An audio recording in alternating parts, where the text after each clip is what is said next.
Un nouvel épisode de notre podcast L'écho du cloud. Accrochez-vous car ça commence maintenant. L'écho du cloud. Retrouvez chaque mois un épisode de podcast sur l'actualité du cloud. N'hésitez pas à partager et à vous abonner. Bonjour à tous, bienvenue dans l'écho du cloud, votre rendez-vous mensuel incontournable pour tout savoir sur l'univers en constante évolution du cloud computing. Pour ceux qui ne me connaissent pas, je suis Arnaud Morvillier et comme d'habitude, je serai accompagné de Abdel qui se trouve en dessous et de Imad qui se trouve à gauche. Au-dessus. Au-dessus, en dessous. On va en profiter pour évoquer les dernières tendances et l'actualité brûlante qui nous attend. Messieurs, est-ce que vous allez bien? Ouais. Toi. Super. Quoi? Chaud? Super. Donc Ouais. on peut voir que Imad, il a finalisé la peinture Ouais. de sa pièce rien que pour nous. Eh ouais, mec. Et Abdel, on le voit pas, mais il a investi dans une caméra qui le suit. Vas-y, bouge un peu, voir si ça te suit. Mais on voit pas. Et là, le. Ah bah oui, avec le fond Regarde. d'écran, ça marche Ouais. pas. Attends, Dommage. attends. Ça marche. Regarde. Ça marche. C'est vrai. Elle est ouf, hein. Il a carrément pris un gars pour le filmer chez lui. C'est Arnaud. ça. C'est En ça. réalité, c'est pas la caméra qui me suit. Il y a un mec en fait derrière qui est en train de me cadrer à chaque fois. Il a une équipe, Ouais. le mec, chez lui. Quand il enregistre un podcast, il a une équipe de 10 techniciens, quoi. On Apparemment, s'investit la pour dernière l'écho fois, du cloud, hein. la dernière fois, il s'est permis de me charrier. Il a dit on n'est pas Star Academy, je sais pas quoi. Alors, faut que vous sachiez, on le voit pas ici, mais il a acheté le même micro que moi. Hein? Papa, mais après, Il a honte de le montrer. Il a honte de voilà, le mais montrer. bientôt, je pense qu'il va nous lancer un truc. Il prépare un truc, c'est Moi- pas possible. Tout ce matos là. Moi, j'utilise mon casque, pas de souci. Bon, en tout cas, très content d'être là pour le deuxième épisode. pareil. Yes, Tu top. vas nous parler de quoi aujourd'hui? C'est quoi l'agenda? Écoutez, je vais peut-être vous proposer un peu de fin de support de Windows Server. Tiens, d'ailleurs, pour la peine, c'est toi qui en parleras. On parlera un petit peu d'Azure Cognitive Service. Pourquoi pas du dernier supercalculateur qui a acheté Free, hein. Mais je vous propose de commencer avec quelque chose qu'on a évoqué la semaine dernière. On parlait du fork de Terraform avec OpenTF. Bah, écoutez, messieurs, ça a pris vie. Est né OpenTofu. Et on a fait une Euh, prédiction dans ton épisode, eh oui, dernier épisode. eh oui, On l'a dit, eh hein. oui, eh Ça, oui. c'est- On l'avait dit, il y avait quelque chose qui se tramait. Le Donc fork, là. OpenTofu, qui a été forqué et qui est maintenu par la fondation Linux. Là, c'est quand même quelque chose de lourd quand on y pense, parce que Ouais. c'est rare que des petits projets puissent être supportés par la fondation Linux. Et ce matin, juste avant que tu rebondisses, Imad, j'ai été voir un petit peu sur les repos de chacun. Je regardais le repo GitHub de Terraform, on est à 39 000 étoiles, et celui d'OpenTofu, on est déjà à plus de 30 000. Ouais. Moi, Énorme. je suis estomaqué pour rester poli, quoi. Non, mais en plus, tu sais, en termes de compatibilité, donc ça va continuer. C'est les gens qui ont, enfin les sociétés qui ont déjà Terraform, bah ça va être compatible. Ils vont prendre le même fichier state, ils vont continuer en fait, ça sera compatible avec. Ah, mais est-ce que niveau adoption, comment ça va se passer en fait? C'est ça. C'est un peu niveau Ah bah on adoption. verra. Là, il y a déjà des assurances, j'ai lu qu'ils vont s'y mettre tout de suite. Tu as la Linux Foundation derrière, je pense, ça va rassurer tout le monde derrière, je pense, hein. On verra, hein. Ouais. Hmm. Mais en On tout va cas, voir. ouais. En tout cas, ça prend vie, on va dire. Ça Ouais. prend vie pour la suite. Et bah, je sais pas, la dernière fois, ce qu'on a parié, il faudrait revoir, faudrait revoir le podcast. Il y en a, en tout cas, moi, je sais qu'il y en a qui ont parié sur le fait que ça va pas marcher. Ils ont mis un billet. Moi, je suis le premier, hein. Je suis le premier à dire que. Je l'avoue, moi aussi. J'y croyais pas, j'y crois toujours pas, hein. Honnêtement, malgré Bah, que ça t'as pose la problème Linux parce Foundation derrière. que, honnêtement, là, chez un client, on pense à intégrer Terraform. Franchement, Mais en fait, la à voir, question là, se hein. pose, c'est-à-dire que tu as soit OpenTofu, soit Terraform, parce que si tu l'utilises pas pour des fins commerciales, tu peux utiliser Terraform sans avoir à utiliser une licence. C'est-à-dire, Exactement. pourquoi Ouais, utiliser un fork alors que tu peux utiliser, on va dire, la version, entre parenthèses, originale du produit, tu vois? ouais, mais c'est trop récent, hein. Donc, on est d'accord, il y aura pas, ça va rester, le truc communauté va rester ou pas? Alors, Arnaud non, la licence communautaire est abandonnée. Alors, je me souviens plus du nom de la licence, mais en fait, tu devras t'acquitter d'une licence à partir du moment où tu vends un produit qui s'appuie sur les outils HashiCorp. Non, Donc, si je fais que la phrase code, j'ai rien à payer. que dalle, que dalle. Bon, c'est bien. En gros, ça va rien changer pour Bon, 99% c'est bien, c'est bien. des utilisateurs, hein. Mhm. Donc, moi j'attends de voir par curiosité parce que alors OK, il y a la fondation Linux qui vient prendre en charge ce projet. J'attends de voir moi si les providers vont venir bosser sur OpenTofu. Est-ce qu'ils vont mettre des équipes sur OpenTofu ou alors ils vont rester concentrés sur Terraform? Ça, tu vois, Ouais, j'attends de voir. ouais, ouais. Parce que si tu trouves un GitHub avec Microsoft qui va contribuer ou Amazon ou autre, là, c'est un virage en fait qui est en train d'être On va pris. C'est voir, ça. hein. Mais en tout C'est cas, ça. avec Linux Foundation, je pense ça donne déjà beaucoup de crédibilité, on va dire. Ouais, Mmh, ouais. exactement. En tout cas, à suivre, hein, à suivre. Je Ouais, À pense qu'on va suivre. faire ouais. des updates Nous mois verrons par mois. c'est ça et on se donne rendez-vous dans 1 an les mecs, hein. Dans 1 an, on fait un petit état des lieux, Ah, bah écoute, avec et plaisir. voir où on en est. Est-ce que c'était Allez, juste une étincelle, un feu de paille ou alors les mecs, ils sont partis comme des fusées et ils déchirent tout? Ouais, on ouais. verra. L'avenir nous le dira. Exactement. En parlant d'avenir, on va d'abord parler du passé. Je suis là pour pouvoir Et parler de futur, moi, c'est dommage. écoute, on parle du passé avec Abdel et après on passe sur le futur avec toi. Allez, c'est parti. Ouais. Abdel, raconte-nous un petit peu ce qui s'est tramé il y a quelques jours sur Windows Server 2012 et 2012 R2. Mais en fait, la fin de support, c'est-à-dire, on a eu le même cas pour les 2008. Mhm. Ça fait un moment, on a eu le même cas. Et bah, en fait, pour les gros clients qui ont, on va dire, une grosse volumétrie en termes d'assets ou en termes de IaaS, bah, ils se retrouvent toujours avec la même problématique, à se retrouver avec des serveurs potentiellement qui ne sont pas supportés. Bah, pour ce 2008, on avait plusieurs use cases. Microsoft proposait, on va dire, plusieurs chemins de migration. C'est-à-dire, soit tu fais de l'in-place upgrade, c'est-à-dire tu prends ton 2008, tu gardes, on va dire, la même enveloppe et tu fais de l'in-place upgrade, c'est-à-dire tu passes en 2012, 2016, etc. Bien sûr, il y avait des paliers, tu ne peux pas faire 2008, 2016, tu passes en 2012, après 2016, etc. Et là, tu avais une garantie de support MS. Ou bien, c'était une première pour dire sur les 2008, ce qu'on fait, c'est que si vous prenez le 2008 et vous le migrez sur Azure, en fait, vous avez ce qu'on appelle l'extended support, les ESU. Les ESU, en fait, Microsoft offrait ça pendant 3 ans sur les 2008. Et ça avait bien marché parce que, bah, en fait, c'est un deal gagnant-gagnant parce que le client, Clairement. il a un ESU pendant 3 ans, gratuitement. Et Microsoft, en fait, ça leur permettait d'attirer de nouveaux clients éventuellement sur Azure. Du coup, c'est un peu un deal gagnant-gagnant. Et là, on se retrouve avec le même use case sur 2012. Sauf que la différence aujourd'hui, c'est que Microsoft, bien sûr, il propose toujours pour dire, OK, tu veux rester supporté par AMS, bah voilà, tu peux passer sur une version plus récente, etc. C'est un peu un chemin qu'on connaît tous.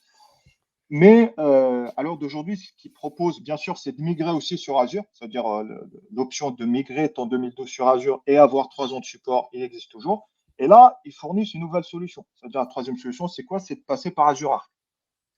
C'est de passer par Azure Arc, ce qu'on appelle les Azure Arc Enabled Servers. C'est-à-dire que plus ou moins, ton serveur va être orchestré par Azure Arc.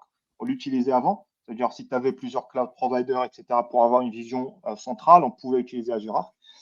Aujourd'hui, Microsoft rajoute un peu une corde à leur arc, tu vois, le jeu de mots Azure Arc. Et c'est le fait d'avoir, en fait, d'être facturé mensuellement par rapport aux USU. Ce qui va se passer, c'est que tu vas onboarder tes serveurs 2012 à travers de l'Azure Arc, ce qui n'était pas possible avant. Ce qui va te permettre en fait de mettre déjà un premier pied à l'étrier pour dire bah moi je veux aller sur Azure, mais ça va être compliqué les migrations, etc. Parce que le lift and shift en général, ça se passe pas très bien du premier coup, surtout si le client il n'a pas une maturité. Du coup, Microsoft, en fait, ils ont eu un retour d'expérience sur les 2 minutes pour dire bah on a eu le retour d'expérience. Il y a eu des use cases, c'était compliqué de migrer et le client en fait se retrouvait en fait dans un bourbier et il y a eu un mauvais retour d'expérience. On propose une nouvelle solution, c'est de passer par l'Azure. C'est-à-dire vous gardez vos VM sur vos data centers. Par contre, en fait, vous pouvez acheter un peu un ESU et l'onboarder à travers ce qu'on appelle Azure Arc. Il y a une troisième solution, ils appellent ça le MAC. c'est un peu des licences Mac pour si on a des serveurs 2012 qui sont sur des réseaux, on va dire fermés ou bien qui n'ont pas qui sont pas intégrés au réseau, par exemple, qui sont workgroup, etc., bah, ça va être compliqué en fait de les intégrer sur Azure. Ce qu'on fait, c'est qu'on va acheter des licences spécifiques qui s'appellent c'est des licences Mac. D'accord? Ces licences Mac, bah, en fait, on va acheter bien sûr à travers notre contrat Enterprise Agreement, à travers, ils appellent ça le volume licensing, voilà, des histoires de contrat. À partir de là, on va acheter ces licences Mac et les onboarder directement au niveau des machines virtuelles pour qu'ils bénéficient, on va dire, de l'extended support. Voilà. Du coup, voilà. Gros pas, moi je trouve ça intéressant. Surtout que là, ils ont intégré du private endpoint, ce qui est sympa, ce qui n'était pas possible avant. C'est-à-dire qu'aujourd'hui, les flux entre les machines virtuelles qui sont sur nos data centers et le control plane d'Azure Arc, en fait, avant, c'était, parce qu'Azure Arc, c'était full public, c'est-à-dire que les flux, on était obligé de les faire passer à travers Internet, ce qui n'était pas terrible. Aujourd'hui, on peut utiliser du private endpoint, c'est-à-dire pour accéder à Azure Arc, c'est-à-dire toutes les communications entre nos serveurs 2012, en parenthèse, qui sont plus à jour, vont passer par notre réseau à nous, c'est-à-dire VPN, ExpressRoute.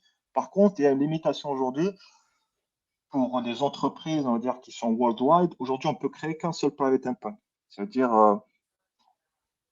on va dire une seule private DNS zone, un seul PE. C'est-à-dire, c'est un FQDN unique. On n'est pas en capacité, par exemple, on a le cas avec Synapse ou pour le portail, où on a, par exemple, le portail.synapse.net, et là, c'est un seul FQDN qui va représenter le portail. On a le même cas similaire sur la partie Azure Arc.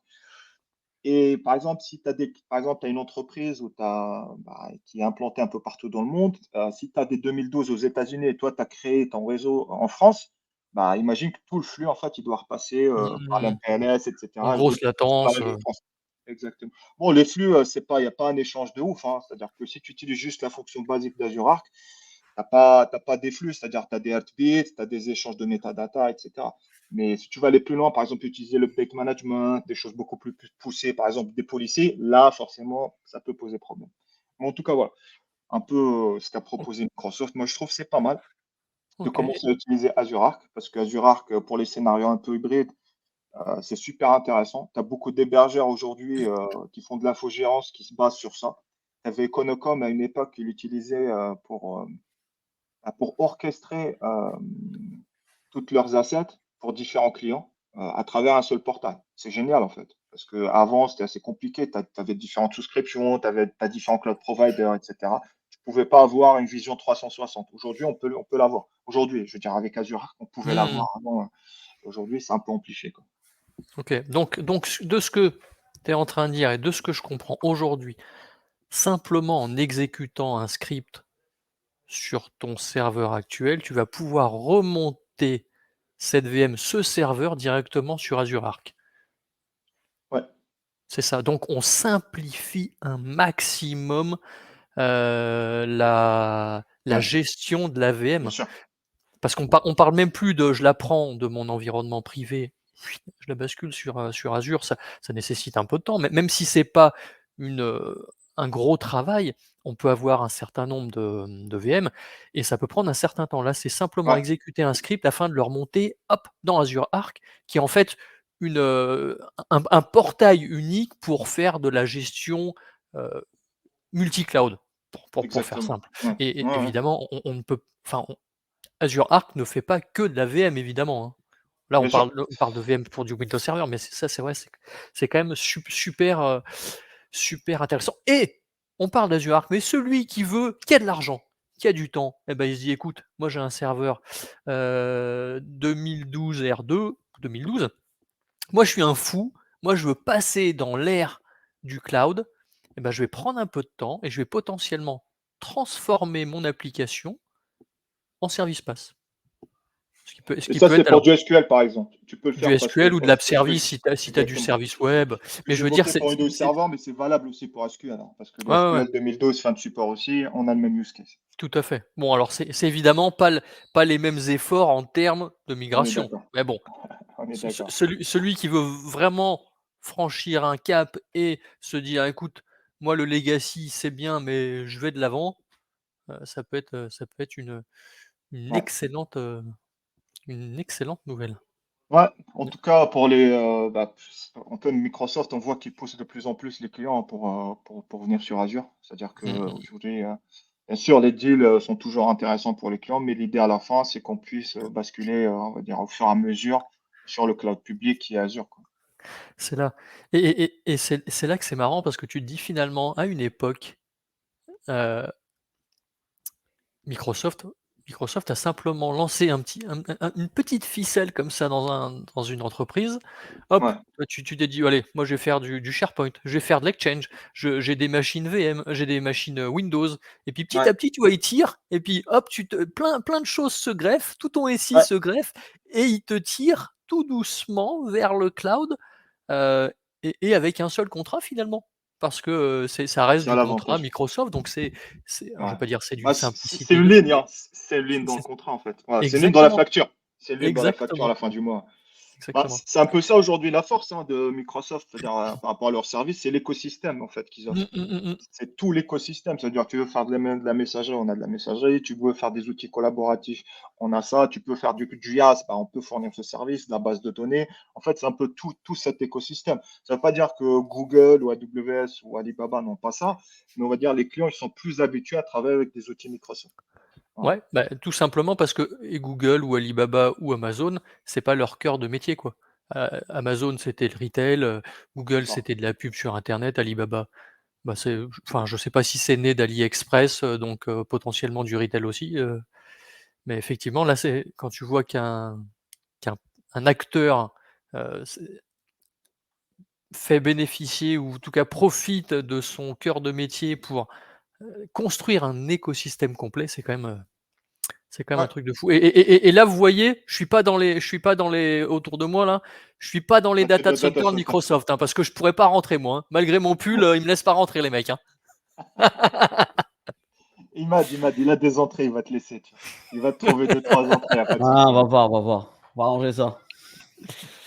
Mais tu sais, ça rejoint un peu ce qu'on a évoqué la dernière fois, c'est le scénario hybride, parce Mmh. on en parle pas trop, mais on parle cloud, cloud, cloud. Mais attention, il faut voir qu'aujourd'hui, les études, ce qu'elles montrent, c'est que les scénarios hybrides, en fait, ils augmentent de plus en plus. C'est-à-dire que les clients, et il y en a qui sont partis, effectivement, où ça se passe bien, etc.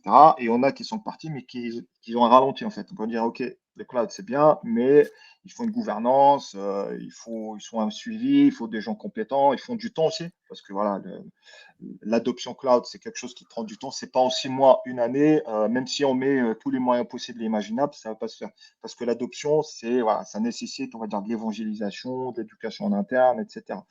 Et on a de plus en plus les scénarios type hybride qui reviennent à travers de l'edge computing. Mmh. Tu as de l'edge computing, beaucoup de startups aujourd'hui qui sont en train d'émerger, qui fournissent ce service-là. Et tu as tous les constructeurs qui fournissent un peu, tu as Microsoft qui le fournissent à travers de l'Azure Stack, Azure Stack HCI, etc., un peu pour couvrir ces scénarios-là. Tu as des offres managées type par exemple IBM qui fournissent ce service aussi sous format de cloud privé à travers des services managés type base de données, Kubernetes, etc. Mais ouais, on voit de plus en plus l'émergence des scénarios dits hybrides à travers aussi Azure Arc. Azure Arc parce qu'on peut piloter des ressources qui sont sur le cloud et aussi sur la partie data center. On peut aborder de l'Azure Stack HCI, par exemple, à travers de l'Azure Arc. On peut faire le pilotage. Et ça, c'est super intéressant. On peut appliquer des policiers, on peut gérer toute la partie, par exemple, update management, le provisioning, l'automation. En fait, on peut gérer tout ça à travers Azure Arc. Et ça rentre un peu dans ce qu'on appelle les scénarios type hybride. Mmh. Auquel on peut ajouter, enfin ça en fait partie, hein, mais toute la partie, objets connectés, les appareils connectés, IoT, les effectivement. l'IoT, les véhicules qui envoient des données, paf, tout ça finalement, Ah, c'est pas du cloud, hein. Une Tesla, c'est pas du cloud. En revanche, les Ouais, données, elle va les pousser dans le cloud. Et effectivement. là et là effectivement, Effectivement. c'est là que tu vois que c'est quand tu regardes, tu prends une position plus haute, tu dis: «Mais effectivement tout est interconnecté». Ouais, ouais. Ah non, mais moi, je regarde beaucoup tout ce qui est startup type edge computing et on a beaucoup qui sont en train d'émerger pour répondre à la problématique parce qu'on utilise le cloud. Par contre, quand tu fais de l'IoT objet connecté, en fait, le cloud, tu as des data centers, mais il y a toujours de la latence. Par contre, quand Bien tu sûr. utilises des edge computing, c'est-à-dire que voilà, c'est un peu des computes qui sont le plus près possible Des sources des de centres données de ou des capture de utilisateurs. données. Exactement. Ben là, en fait, voilà, vu que la donnée, il n'y a pas beaucoup de volumétrie, en fait, on va la processer sur, on va dire, un emplacement le plus proche possible. Mhm. Et à partir de là, on va la stocker sur des data lakes qui sont sur la partie cloud. Et par contre, le processing, c'est là où on a besoin, en fait, d'agilité et de réponse de on va dire, de response time qui soit le plus bas possible. Et le edge computing répond à cette problématique-là, en fait. C'est clair, c'est clair. Bah, écoute, ça fait un petit peu écho au sujet suivant. Moi, je vous parlais de supercalculateurs. Hein, alors, je parle pas de supercalculatrice pour aller en cours, attention, hein. C'est un sujet complètement différent, hein. Alors vous connaissez sans doute, Iliad. Iliad, c'est la maison mère de Free.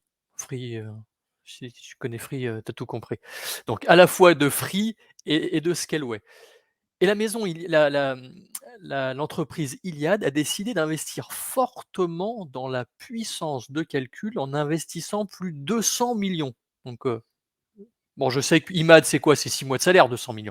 Mais nous, Ouais, mais balance pour pas nous, ça. 200 millions, pour nous, c'est des quantités folles. Et en fait, donc Xavier Niel, le président d'Iliad, en investissant 200 millions dans un supercalculateur, pardon, a des choses. C'est un visionnaire, le mec, donc il ambitionne des choses. Et donc, il faut savoir que ce supercalculateur, supercalculateur, je suis désolé, je galère. C'est le dernier conçu par Nvidia et son nom, c'est DGX Superpod. Tu vois, un nom secret, quoi. Et mine de rien, cette acquisition fait de Iliad l'entreprise qui possède la plus grande puissance de calcul en Europe. Et Ah ouais, cette puissance de calcul, elle souhaite la dédier à quoi? À l'intelligence artificielle. Et c'est l'intelligence sûr, artificielle, je sais c'est que ça sûr. vous parle. Et en plus, Xavier Niel dit: «Les mecs, 200 millions, c'est bien, mais c'est juste pour commencer, hein, OK? Ouais. C'est juste l'apéro». Ouais. Alors, l'idée, en fait, c'est de créer un champion européen de l'IA sur le sol français. Donc, il est vrai qu'en Europe, on est bien lotis, mais on a des superpuissances, que ce soit aux États-Unis, en Chine ou en Inde, qui possèdent effectivement des supercalculateurs. Mais là, on parle vraiment d'un supercalculateur sur le sol français. D'ailleurs, la filiale cloud d'Iliad, donc Scaleway, a déjà commencé à proposer des offres de cloud sur l'intelligence artificielle, tout en garantissant une moindre consommation énergétique et une consommation d'eau plus efficace de ces data centers. Donc les gars, ils investissent d'un côté très lourdement, mais ils se disent, écoutez, si on peut faire des économies d'un côté, on va les faire aussi, hein. On n'est pas obligé de jeter l'argent par les fenêtres. Une fois cette acquisition faite, qu'est-ce qu'on fait? Moi, je me pose la question, qu'est-ce que va faire Iliad? Est-ce que vous avez une idée? Bah, je pense beaucoup de choses, hein. Déjà, ça permet déjà, de développer la recherche. Il y a plein de trucs, hein. Bingo, bingo, et c'est exactement ce que je Ouais, voulais, ouais. Imad, et on n'en a même pas parlé.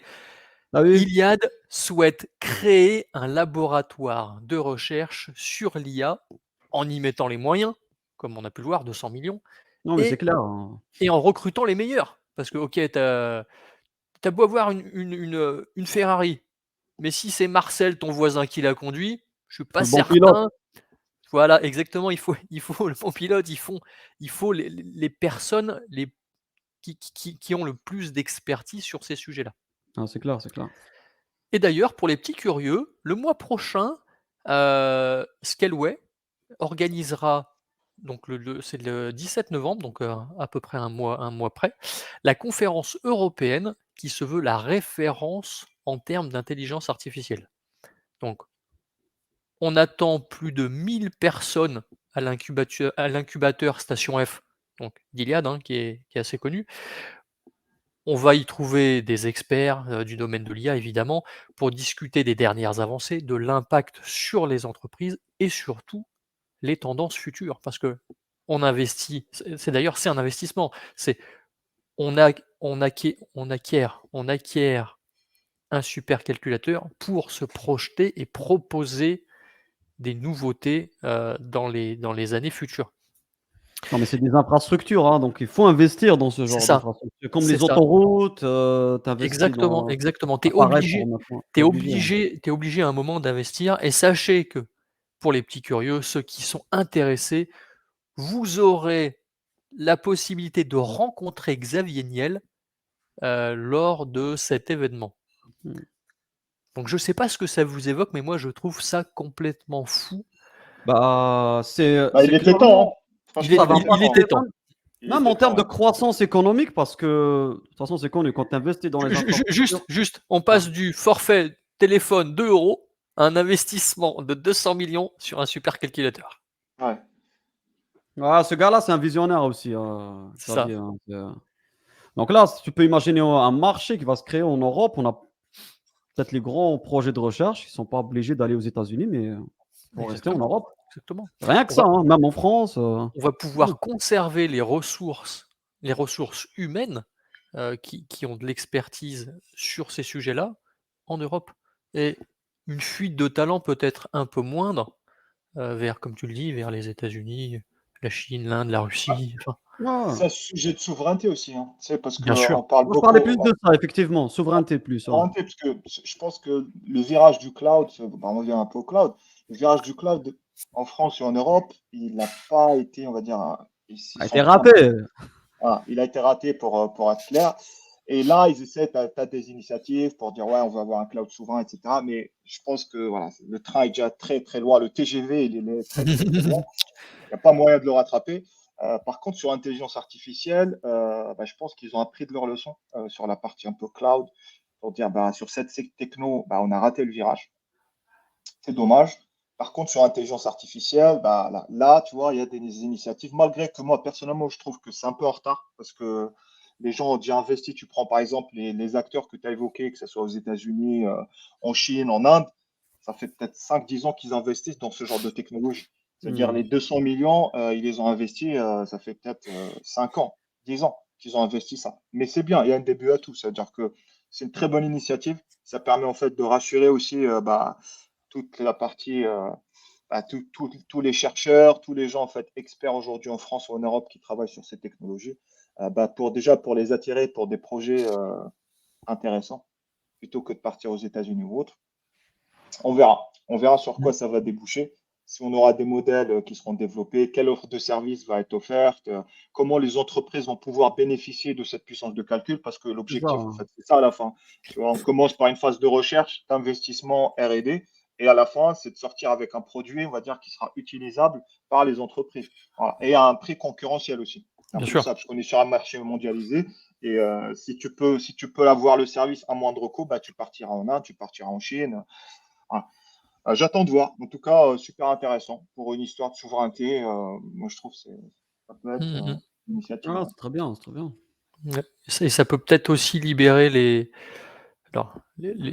clients, les entreprises françaises, en se disant, comme vous dites, cette histoire de souveraineté. Je sais que mes données seront conservées, parce que là, le supercalculateur sera à En Paris, France, hein, à Paris. à Paris. Ok. À Paris en Donc, plus? tu vois, tu dis: «Bon, écoute, je sais où c'est, je sais que mes données avec le RGPD, enfin toutes les lois, Ouais. Législateur européen et tout. européennes, je sais que ça ne transitera pas, dans divers pays, qui ne sont pas forcément soumis aux lois européennes. Donc ça peut Ouais. effectivement les rassurer aussi. Ceux qui jusqu'à présent, se tâtaient un petit peu de savoir, s'il faut y aller, comment y aller, c'est plutôt une bonne Ouais, chose. ouais, ben, c'est c'est- c'est bien. Franchement, c'est bien parce que ça va créer un écosystème.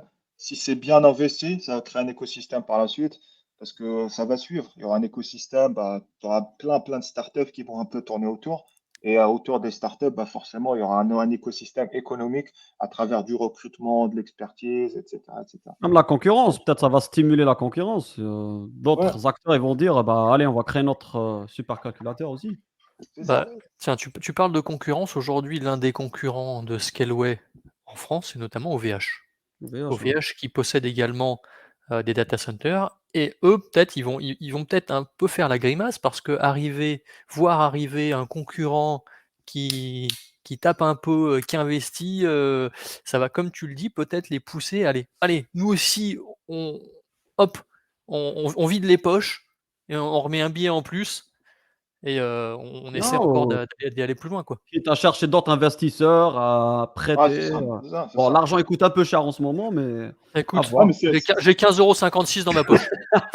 Si ça peut Non, aider. mais je sais pas, mais l'État, peut-être, il y a même des aides. Je pense que l'État, Macron, il a parlé beaucoup de l'intelligence artificielle. Peut-être il y a des aides aussi avec l'État pour encourager ces initiatives aussi. Hein. Complètement, Ouais. complètement. Ouais. Bon, à voir. Hein. En tout cas, c'est bien, c'est bien. Ah, c'est une très bonne chose. Hein. Et bah, justement, on parle d'IA. Ouais. C'est quelque chose qui t'y tient un petit peu, toi, Imad? Moi, j'aime bien. Ouais. Et juste une petite parenthèse, pourquoi j'aime bien? Parce que avec Unifive, on commence à avoir une clientèle dans ce sens. On commence à avoir des Juste, besoins. tu rappelles ce qu'est Unifive? Pardon? Tu rappelles ce qu'est Unifive pour Oui, ceux qui nous alors, regardent? Unifive, pour ceux qui ne connaissent pas, on est voilà, une société de services. On est spécialisé dans la technologie Microsoft, Office 365 et Azure. Et on commence à avoir des clients parce qu'on a présenté un produit qui utilise OpenAI. Et là, c'était un outil de compta. Mais on a vu que les questions n'étaient pas sur l'outil de compta, mais et comment on récupérait en fait la data. En fait, c'est pas un OCR, mais on pousse un contrat de plusieurs pages. On peut extraire des informations avec un prompt, un simple prompt. Hein. On extrait les informations, il est stocké après Power BI et tout. Et c'était ça qui les intéressait le plus, bizarrement. Et du coup, toutes les questions étaient axées sur ça. Et là, je vois des besoins. Ouais, c'est un client qui est à l'échelle internationale et la personne me dit, en fait, j'ai un use case où j'ai des personnes éparpillées dans le monde qui m'envoient des CSV avec des formats différents. J'arrive pas, j'ai essayé de les normer, j'arrive pas. Il me dit, voilà, peut-être l'IA peut m'aider. Bref, ça c'est juste un exemple, mais on voit qu'il y a beaucoup de use cases ou des besoins. Il faut les stimuler peut-être, ces besoins-là. Et il y a tout à marcher. C'est pour ça, voilà, moi, ça m'intéresse de base et je POC énormément. Et avec les gars, on teste énormément de choses. Mais aujourd'hui, je ne vais pas parler vraiment d'IA, mais ça se rapproche. C'est le Cognitive Search. Donc, avant, en fait, ça s'appelait Azure Search. Je ne sais pas si vous connaissez. C'est un indexeur hein, qui se passe sur Elasticsearch, il me semble. Donc, il indexe la data. Tu as plusieurs bases de données, par exemple, plusieurs tables. Tu indexes la data pour avoir une recherche rapide et fluide, tout simplement. Depuis quelques années, ils ont changé son nom. Ça s'appelle maintenant Cognitive Search. Et ils ont intégré de l'intelligence artificielle, de machine learning et tout. Et là, ils ont rajouté la fonctionnalité de pouvoir chercher sur des images. Ça s'appelle Vector Search. Donc, je partage mon écran rapidement.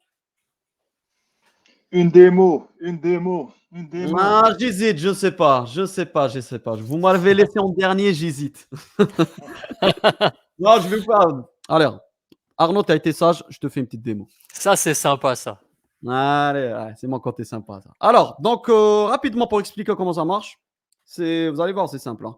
Donc là, on a notre data source. Donc, ça peut être une image, un audio, vidéo, texte, peu importe. Texte, ça veut dire un livre, un bouquin ou une documentation interne à une société. Et tout ça, c'est de la data privée, les gars. Hein. Donc, tout sera sur Azure et tout. Hein. Donc, il y a une opération d'embedding.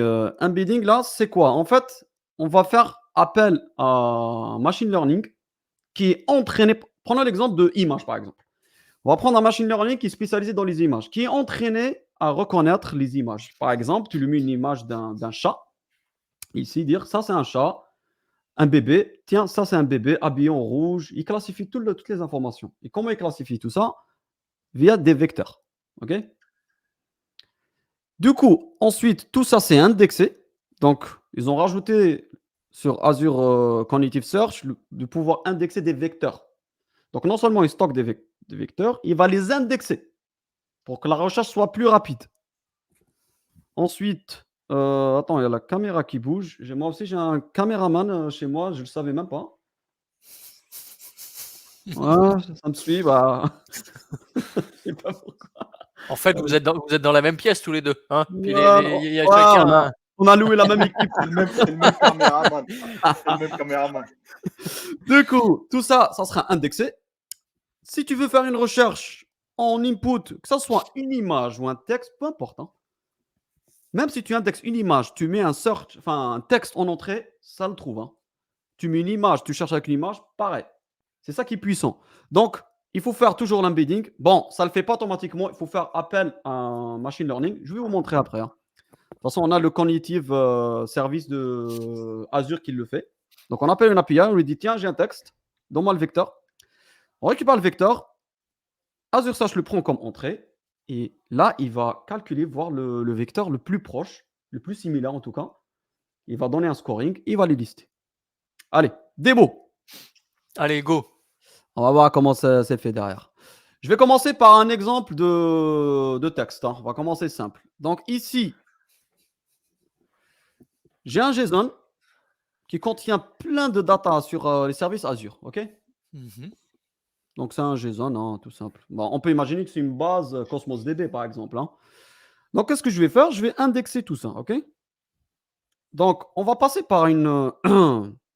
Alors, la différence entre recherche normale et recherche... Donc là, on peut rechercher par contexte. Avant la recherche, tu dis Cosmos DB, bah, je cherche tout ce qui contient Azure.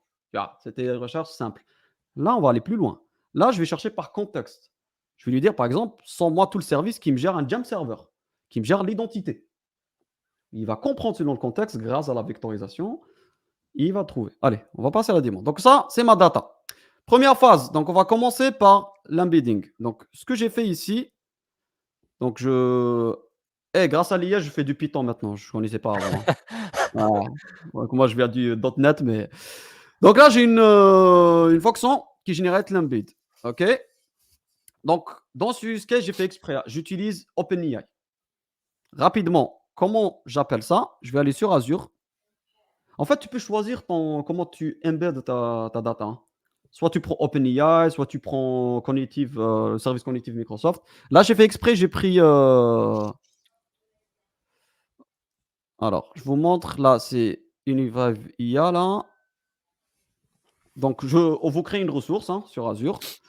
Je sais pas, moi j'ai fait la demande, c'était en private, tu sais, Preview. preview, ouais.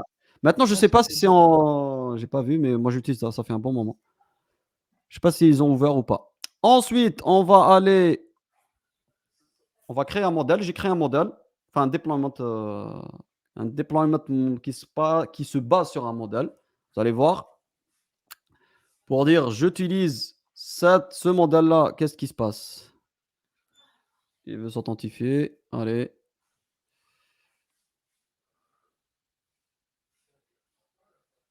Alors, je vais juste mettre... Tac, OK.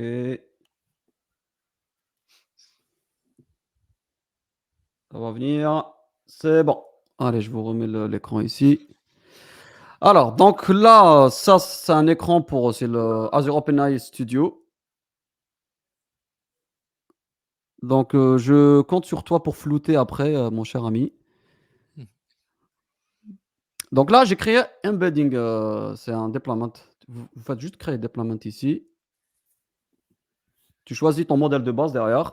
Mhm. Soit ça, c'est pour l'embedding, le ADA, et ChatGPT 4 pour autre usage. Tu lui donnes un nom et tu le déploies. Et c'est ça que je vais faire appel dans mon code. Je lui donne Ok. le texte, toute la data que j'ai, je lui dis, vas-y, fais-moi l'embedding. Par contre, il fait que le texte, hein. Il ne fait pas l'image. OK? Ok. On revient. Donc, je lui passe le texte ici. Donc là, je parse j'ai chargé ma data ici. Donc, je prends le title, le content. Et ici, je vais faire l'embed du title et du content. OK? Et je les passe ici en title vector et content vector. Une fois que j'ai l'embedding. OK? Deuxième étape, je vais générer le search. L'index, pardon. Donc là, je crée. Il y avait des clés ici, c'est pas grave, je vais tout supprimer après, hein. Donc je crée mon index ici. Je vais mettre un ID, title, content, etc. Et là, j'ai le title vector et content vector. Ensuite, je crée ma config parce que là, je vais faire appel à cette config de vector. Je crée ma sémantique configuration aussi. Et je crée mon index derrière. Ensuite, je remplis la data dedans. OK? Là, jusqu'à maintenant, tout est dans la base de données. Si je vais vous montrer le... Alors, il y a l'insert aussi. Si je vous montre... Oula, il est où? Si je reviens sur le portal... Oula là là, qu'est-ce qu'il me fait?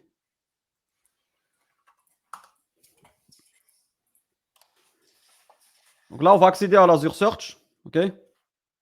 Enfin, l'Azure Search, le Cognitive Search, pardon. Je reviens, hop.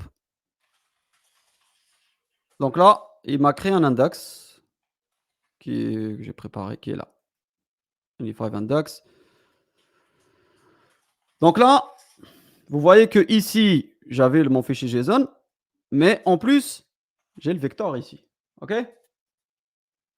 Et c'est ça qui va nous aider à faire la recherche. Allez, on va commencer par faire une petite recherche.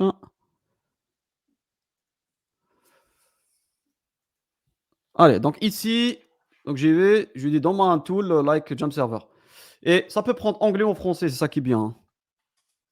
Nativement? Ou c'est toi qui le. Non, non, nativement. Sympa. Parce qu'en fait, le modèle, c'est le OpenAI, voilà, j'ai appelé OpenAI, elle est entraînée à reconnaître tous les langages.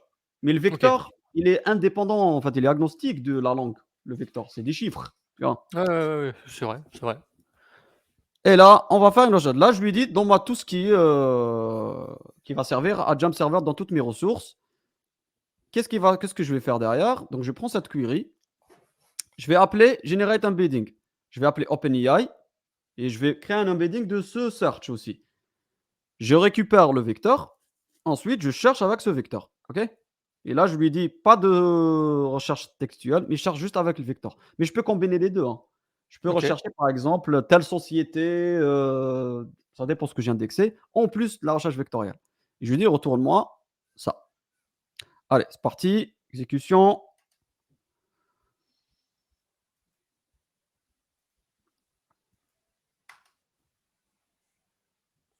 Voilà. Ah, l'effet. Non, il n'y a J'allais pas dire d'effet l'effet démo. démo, j'allais dire l'effet démo, tu vois. Ouah, tu as vu, tu as été de Ça fait mauvaise foi. mentir, terminé, quoi. Le mec, Ouais. il dit je fais un truc, paf, ça sort, c'est propre. Non, non, ça marche, ça marche. Ça a Le été degré, enregistré, moi, je te le dis. C'est pas live, hein, ça a été enregistré. le degré de confiance, il est élevé. Donc là, regarde, il fait un scoring quand même, qui est 81, c'est assez proche. Et là, il me sort tout ce qui a rapport avec le Azure Bastion, il a sorti 2 fois parce qu'il est indexé 2 fois, hein, je vous le montre après. Ok. Et là, il me sort machine virtuelle, Bastion. Tout ce qui est utile pour faire du jump.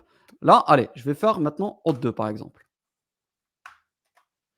Tac. Ah, vous pouvez me donner ce que vous voulez aussi, hein. Parce que j'ai entendu quelqu'un qui a dit tout est enregistré. Donc Je sais pas, là, j'entends des voix, moi aussi, hein. Je sais pas qui l'a dit. je sais pas qui, je sais pas qui. Alors, qu'est-ce qu'il nous donne ici? Il nous donne API Management. Parce que je pense que ça va parler d'attente ici. Il gère l'attente API Management Bien de toute sûr, façon. bien sûr. Voilà. Et on a Active Directory. Azure AD. Il a Active sorti 2 fois. Directory. Tu veux dire Microsoft Entra ID, tu veux dire, c'est ça? Ah, Ça existe arrête, Ça n'existe plus. il fait exprès là. Alors là, si je retourne ici, regardez, hop, Active Directory. Il existe 2 fois, voilà, là 100, ID 100 et tout à l'heure il y avait un autre ID. Donc c'est pour ça qu'il a trouvé 2 fois. Bref, donc voilà, on voit que c'est une recherche contextuelle là, hein, donc cherche par rapport à un contexte. C'est même pas un contenu, et tu imagines use case dans les sociétés. Donc tu peux avoir ta private data, tu indexes tes documents et tu recherches d'une manière fluide en fait. Et tu peux même sécuriser. Ça veut dire en termes d'accès, tu peux dire telle personne aura accès à telle data ou pas. Ça se gère sur Cognitive Search. Et je trouve ça magnifique. Un petit exemple sur les images et je vous laisse. Vas-y, vas-y. Allez. Allez.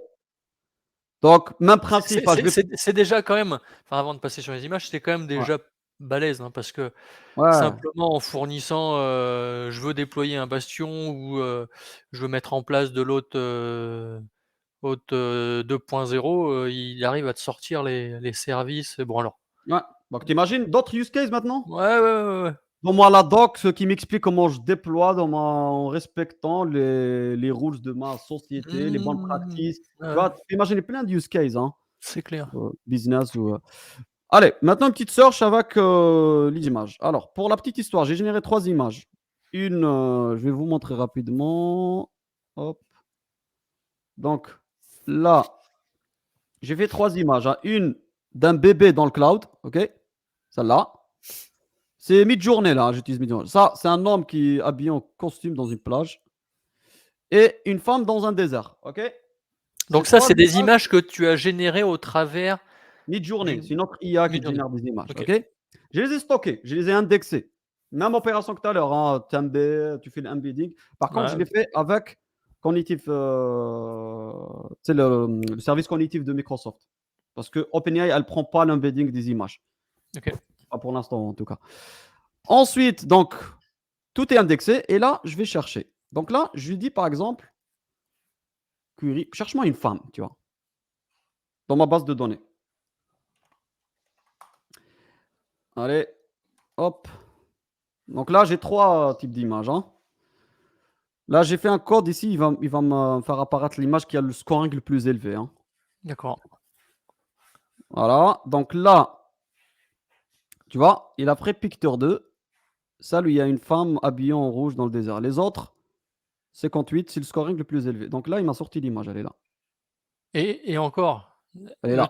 le truc compliqué, juste un truc, parce que Voilà. on parle d'une femme où on voit juste, enfin d'une personne où on voit juste le visage, hein. Ce qui peut Voilà. expliquer un score aussi peu élevé, mais il arrive quand même à ressortir, Ah, il arrive à trouver. Là, Maintenant, on si va tu fais tester. bébé, par exemple, essaye bébé, je pense que tu auras quelque Vas-y. chose de beaucoup plus précis. Ouais, Allez, on va faire quoi? Mignon? Qu'est-ce qu'on fait? ouais bébé. Bébé Ouais. mignon. Et je suis sûr qu'il va le trouver. Juste comme ça, il va le trouver. Allez.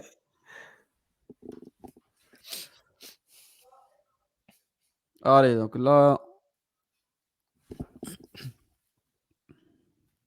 Alors, donc là, un bébé humain, donc 57. Donc il a dépassé de 2 points. Il m'a sorti l'image de bébé là, hein. Elle est là. Ouais, ouais.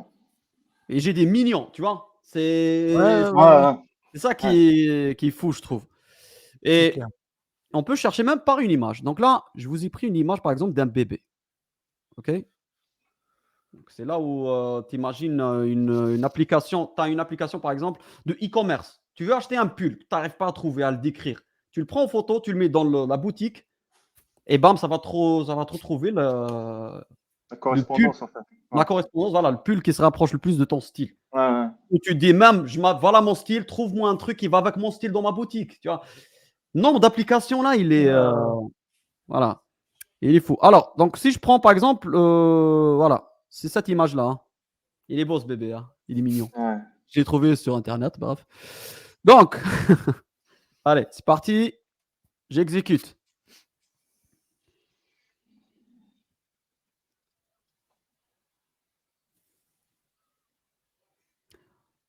Là, on est quand même à 60. Là, le scoring, il est très élevé, hein, par rapport aux autres. Et il a trouvé le bébé, hein. Donc en fonction de l'image du vrai bébé que tu as fourni en input, Ouais, il t'a sorti l'image générée par Midjourney, à savoir celle-ci. exactement. Et tout ça, bien sûr, c'est indexé comme tout à l'heure, hein. C'est un Mmh. index ici, image indexed. Et regardez, picture 1, j'ai mis l'URL et tout ça, c'est vectorisé. En fait, il vectorise toutes les informations, hein. Par exemple, il y a de la plage, il veut que ce mignon, tous les termes, en fait, il les vectorise ici. C'est pour ça le vecteur, il est conséquent, hein, quand même, hein, le vecteur. Ouais, OK. Il y a beaucoup Tu viens de d'informations don- dedans. tu viens de donner des idées là pour la création de services SaaS qui va être énorme. Ah bah, c'est déjà, je pense. Alors, je rappelle que là, Azure, ils le mettent, mais c'est pas une innovation de Microsoft, hein. Ça existe bien Ouais, avant, hein. ouais. Parce Donc, il y a que des ça me rappelle, applications. ouais, ouais. Ça me rappelle en fait les reconnaissances quand tu mettais reconnaissance en temps réel des vidéos, tu vois, ils mettaient des patterns bien particuliers de comportement et en fait ils te scoraient les personnes, par exemple dans les aéroports, dans les gares, etc. Je sais pas Voilà. si c'est la même chose, hein, mais tu retrouvais plus ou moins le même comportement parce que tu avais du temps réel et en fait eux, Ah, à c'est ça. travers ça, ils avaient des modèles qui étaient entraînés sur des comportements, on va dire, des comportements qui étaient bizarres, qui correspondaient pas, on va dire, à la norme. À partir de là, sur la vidéo, en fait, tu voyais qu'il y avait des scorings sur les personnes. Et dès que ça popait en rouge, bah, le mec, voilà, C'est ça. Donc, voilà, je voulais partager ça avec vous. Je trouvais ça, je pense, il faut Balèze. inspirer les développeurs peu importe les techos et stimuler la demande dans ce sens-là, côté client, Ouais, pour qu'ils se rendent ouais. compte, les gens, en fait, qu'on peut résoudre pas mal de problèmes avec l'IA et tout ce qui se passe là. Voilà, Complètement, ouais, complètement. Bah, surtout aujourd'hui, comme tu l'as dit, hein, la donnée, tu peux avoir le contrôle de la donnée de bout en bout. c'est ça. Euh, En fait, dans la présentation qu'on avait fait avec notre client à Unify, en fait, j'ai donné l'exemple, une métaphore. On sait traiter maintenant de. Il faut imaginer une station de traitement d'eau. On sait traiter des eaux usées et tout, mais imaginez qu'on sait traiter maintenant une eau radioactive qu'on peut rendre potable. C'est pareil pour la data. Il y a de la data qui est morte, qui n'est pas utilisée. Grâce à l'IA maintenant, on peut la réveiller, cette data, et l'utiliser en fait. Et le nombre d'applications, il est. Voilà. Un truc bah, de moi, fou. j'achète. Bah, moi, j'achète. Tu m'as J'achète. convaincu. Ouais. Allez. Ouais, il faut que tu prépares la landing zone la prochaine fois pour qu'on déploie tout ça. Ah, bah écoute, landing zone, je m'en occupe. Je m'en Allez, occupe, je m'en OpenAI occupe. landing zone, prochain sujet pour vous maintenant. Allez, Ouais, super. avec Bon, plaisir. à la rigueur, moi, je vous propose de terminer avec un. Ça fait combien de temps? Ouais, on a encore quelques minutes. Je vous propose de parler sécurité. D'ailleurs, c'est un sujet que nous avait remonté Abdel. Abdel, ici présent, qui se trouve en dessous, là, hop, non, de Il l'autre est côté, en dessous de ici, moi. là. En fait, début septembre, il y a une nouvelle attaque par déni de service qui a été découverte. Et cette attaque vise le protocole HTTP2. Donc, pour ceux qui connaissent la couche OSI, c'est le niveau 7 de la couche OSI, couche applicative. Alors, cette attaque qui est nommée, alors je vais reprendre ma lecture parce que je me souviens plus du nom, mais HTTP2 Rapid Reset, bon, en même temps, il n'est pas très compliqué, hein, qui a été identifié sous le CVE 2023 44 487. Elle affecte plus précisément les points de terminaison HTTP2 publics, c'est-à-dire ceux qui sont exposés sur Internet. Ok. Pour vous donner un peu plus de contexte, cette vulnérabilité permet à des acteurs malveillants, c'est toujours des acteurs malveillants d'ailleurs, hein. Il n'y a jamais des acteurs bienveillants, c'est toujours des acteurs malveillants. Bah, on les voit pas, on les voit pas. On On les les voit voit pas, pas, c'est les ça, bienveillants. Ouais. c'est ça. Et en fait, cette attaque, elle envoie un nombre défini de requêtes en utilisant le headers via RST stream. Et en répétant ce modèle, ça va générer un nombre incalculable de requêtes. Donc pour rappel, au cas où, c'est vrai que je ne l'ai pas, mais une attaque DDoS, ça vise en fait à faire tomber un service ou une application. Ouais. Alors, dès que Microsoft a eu vent de cette attaque, elle a évidemment collaboré avec plusieurs autres géants du cloud. Je dirais même pas du cloud, de l'internet.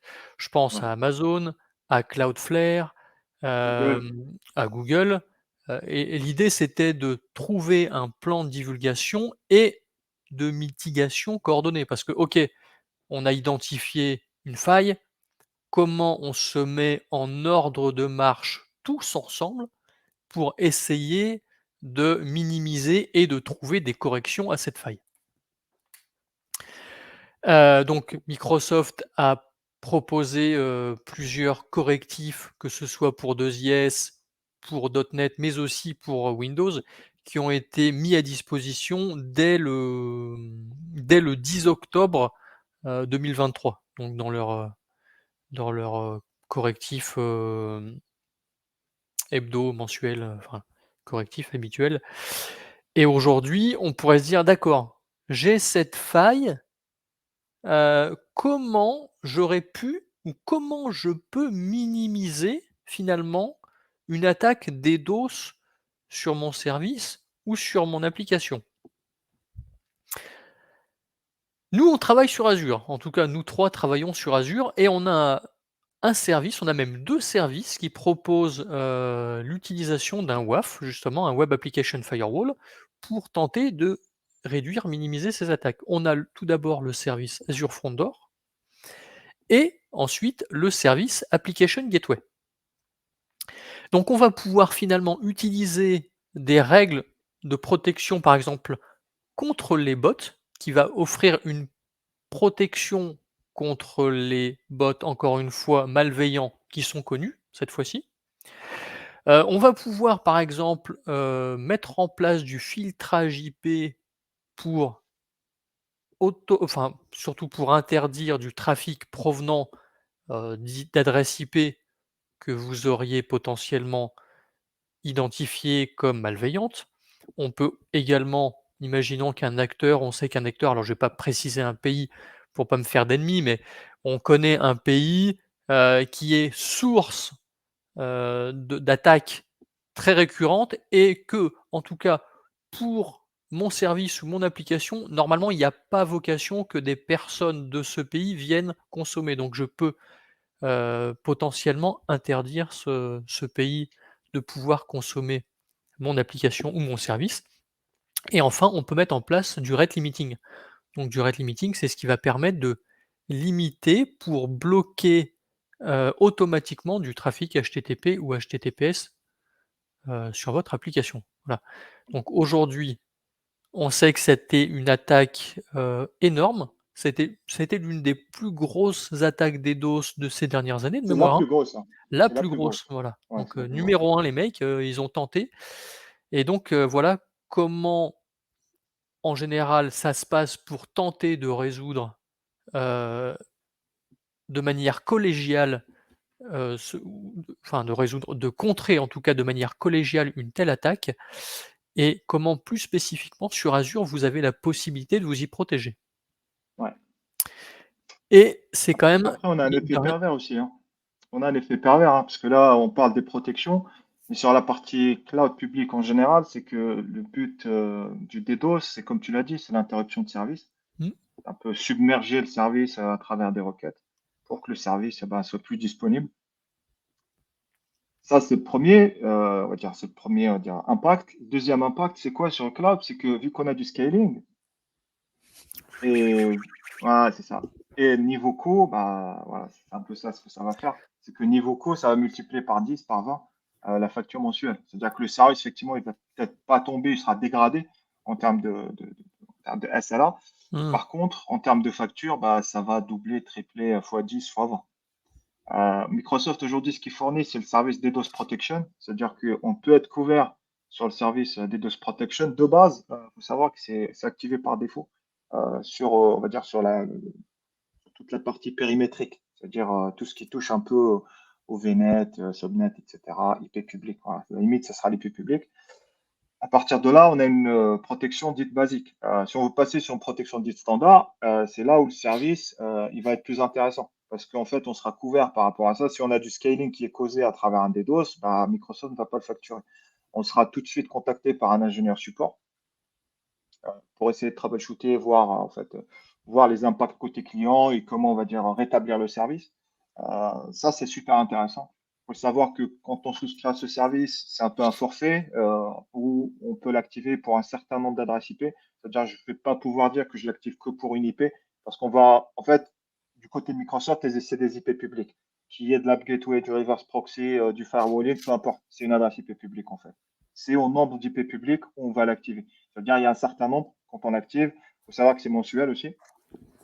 Et bah, ça peut répondre à la problématique du deuxième, on va dire, impact. C'est le fait que quand on a du scaling, bah, forcément, la facture derrière, elle sera impactée.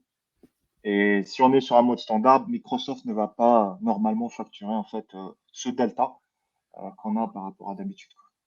ah, tu vois, je connaissais pas Ouais. cette option au contrat, enfin c'est pas une option du coup si c'est inclus, mais en tout cas c'est quand même super pratique. Mmh. Clairement, ouais. Après Ouais.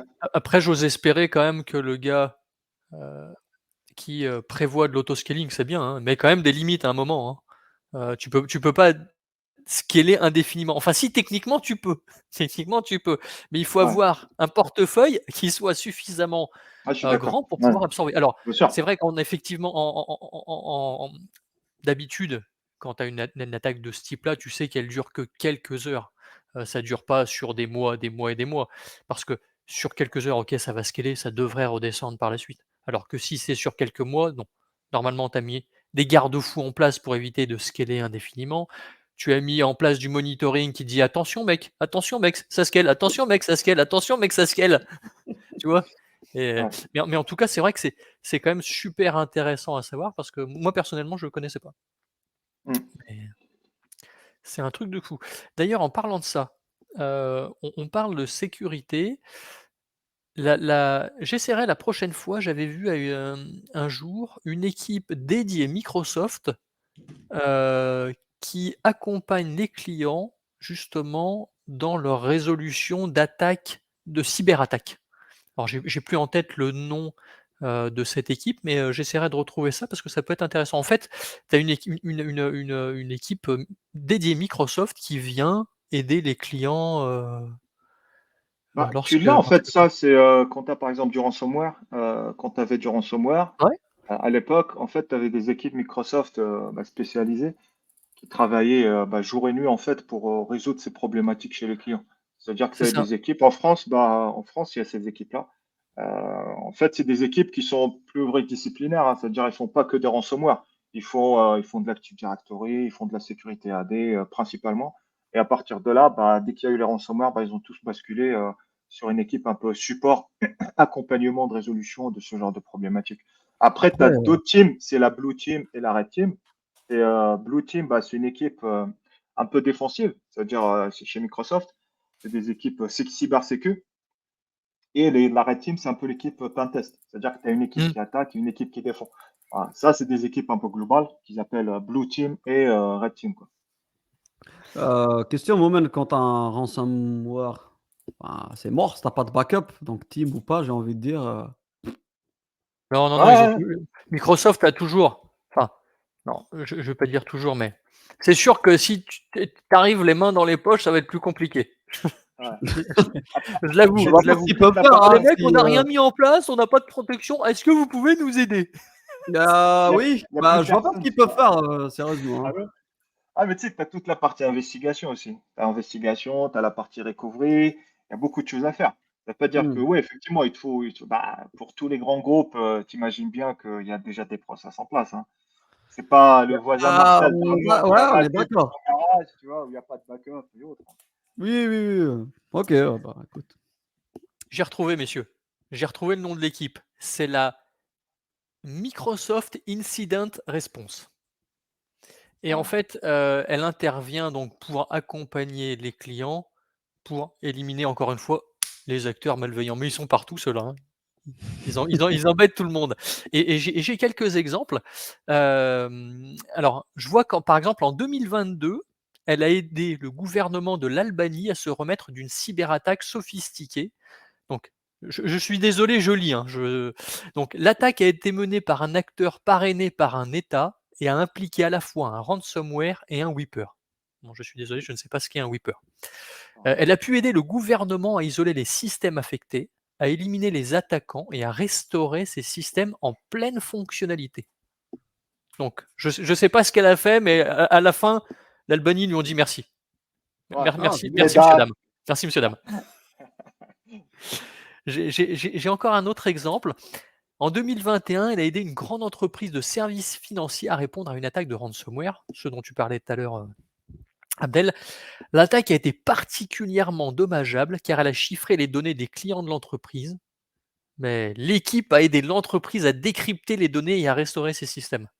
Je pense quand Bon, même ça. que les mecs, c'est quand même des bons en face, hein. Tu vois, c'est Ouais, Non, pas, ouais. mais c'est pas le c'est pas contraire. des. Mais Ouais, là, ils ont réussi à déchiffrer, ça veut dire peut-être ouais. la clé était pas Écoute, je ne sais pas. Je n'en sais pas plus. OK.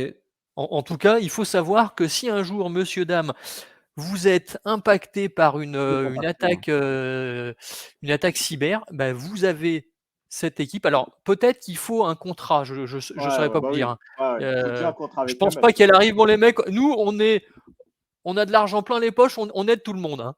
Non, Non, non, non, non, non, Ouais. non, non. je Non, pense non, qu'il y a non. quand même un contrat derrière, qui Ou fait peut-être il est que payant, ce service, non? peut-être, peut-être. Ouais, ouais, peut-être. Je sais pas comment ça marche, ouais. Mais c'est en tout cas, sachez que ça existe. C'est bon de savoir. C'est bon à savoir. Ouais. S'il faut le prendre en Ah, avance ou pas surtout, hein. ah. C'est ça. De toute façon, c'est comme une assurance, hein. Tu vois, tu prends C'est ça. l'assurance, tu en as besoin que quand il t'arrive quelque chose, sinon, tu en as jamais Ouais. besoin. Tu rentres Comme- pas dans le mien, tu leur dis, tu vois, derrière, rassurez-moi, tu vois. Je sais pas si c'est le même système, mais c'est ça.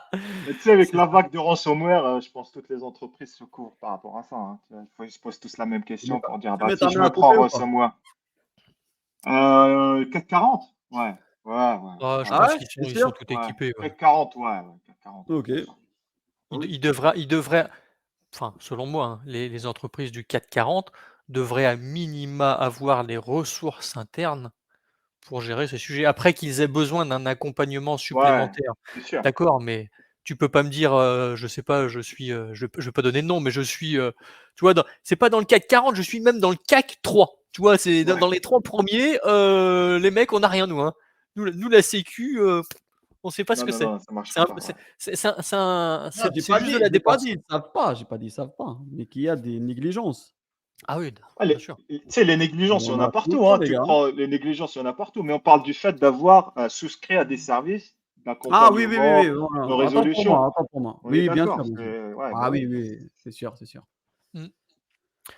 Un dernier petit sujet, messieurs, que j'ai en tête et qui va intéresser ou en tout cas sur lequel Abdel va pouvoir répondre. Tu vois, il a la pression là, tu vois, ça commence à transpirer, je vois la goutte et Je tout. commence, regarde. Vas-y. Non. Interromps surprise. Il y a quelques jours, Microsoft a annoncé la fin du trafic sortant par défaut pour les VM. Ouais, j'ai Eh vu ben, allez, ça. Ouais. dis-nous-en, parle-nous-en un petit peu. Bah ouais, je sais pas, hein, parce que sur d'autres cloud providers, bah effectivement, nativement, tu peux pas sortir. Ouais. Chez Microsoft, c'est un peu l'inverse. Tu pouvais sortir jusqu'à dernièrement, Non, parce que je pense qu'ils se sont rendus compte que, t'as ouais, encore 2 ans. T'as encore 2 ans.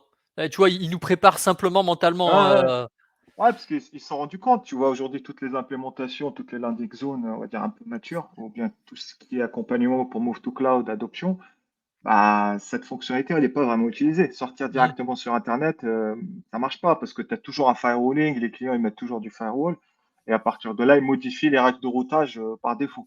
C'est-à-dire que la règle de routage par défaut qui dit que si tu veux aller par Internet, bah, la sortie, ça va être juste à côté, Ouais. bah, ça, les clients, ils l'utilisent presque jamais, sauf potentiellement sur des sandbox ou autres. Mais ouais, bah, ça poussera du coup les clients à utiliser des services autres, Mmh. soit avoir une IP publique, soit déployer du NAT gateway, soit avoir un firewall. Ah ouais, Exactement.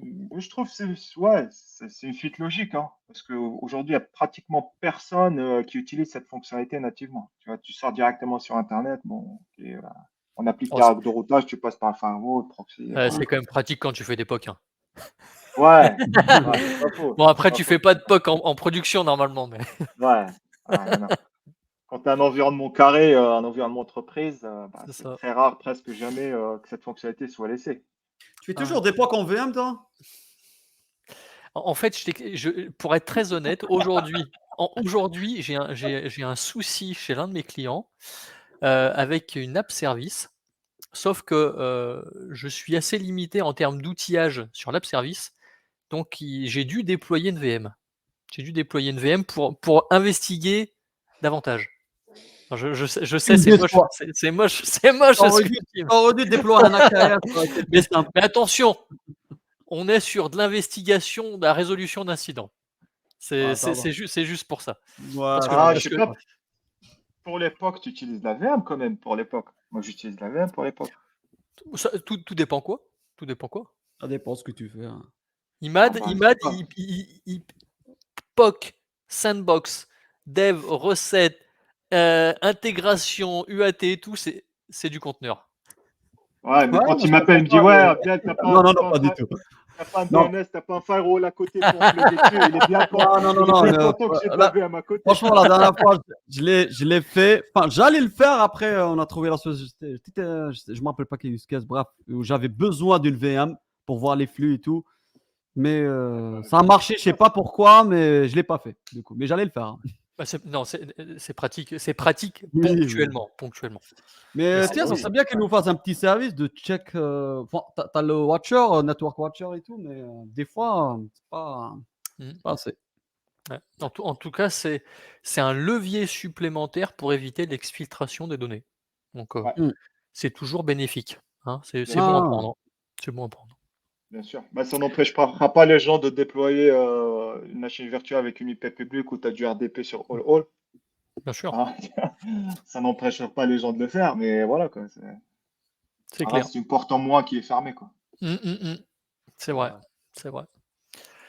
Bon, messieurs, moi j'ai dit tout ce que j'avais à dire aujourd'hui, hein. Moi, je suis rincé, je suis fatigué, je n'attends plus qu'une chose, aller reprendre des forces, quoi. Bah, écoute, Voilà, on a faim. ça fait Bon. un plaisir, du coup. Ah bah, Je écoutez, te Ouais, souhaite messieurs, une top. bonne- ouais, D'hab. top comme d'habitude. Je vous remercie, de votre disponibilité, de vos étincelles qui font que c'est toujours intéressant à écouter. Moi j'adore ça Notre personnellement, j'adore ça. investissement aussi, de notre Alors, investissement. De intéressant. vos investissements respectifs, Ouais, voilà, il y a de l'investissement, hein, en termes d'infrastructure, tu vois. en tout cas, c'est top, messieurs. Je vous Un remercie plaisir. Avec et plaisir. puis je vous dis à dans un mois. À dans un Allez. mois. Bah, écoute, Allez, rendez-vous pris. à bientôt. Allez, salut Ciao. à tous. Ciao. Ciao.